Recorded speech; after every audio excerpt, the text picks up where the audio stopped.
Mayang buntag ganitong Sugbo, kini si Cleo Kelly Gloria, once again inyong news reporter. Welcome to Vancouver, British Columbia, and this is the FIFA 2026. Charis. Harvit! Harvit!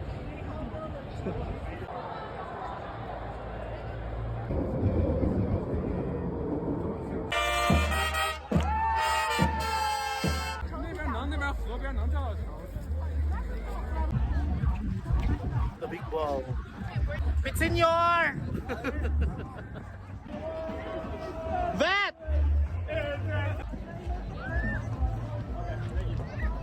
Karon kay ako nagbantay sa linya guys, so kung kinsay sunod, ako ito. There. So, mga ibunta ka na tatanan, I'll be watching kung kinsay sunod sa linya. Ipakita atong mga naglinya sa atong booth. Yes. Okay. Thank you so much. Alright, thank you so much. Next please. Charis Jimara. Go. So ito sa itong mga concessions. Ano? Oh, mubo ka na ba yun? So pili lang mo ha kay ako na sila gipa-display diri taran kay para nage mo pilian di ko ganahan mo kung ari mo diri. Kung pili mo, di ko ganahan nga wala mo yung pilian. So we have some assorted concessionaires here. Diba? Okay, so the concession, please show them please. Hello, Charis.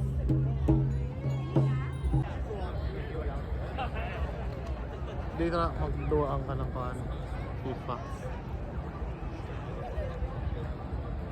Guys, for an hour, napamidiri ka rin sa Science World. Dagang kay mga tao diri. So, ang game karon it's Australia against Turkey.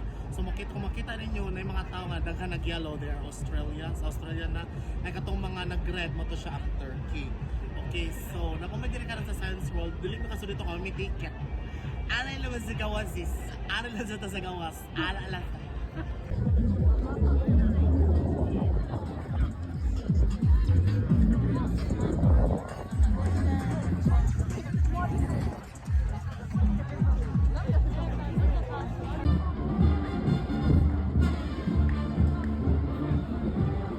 Sumunta siya among FIFA 2026 no, di kanina.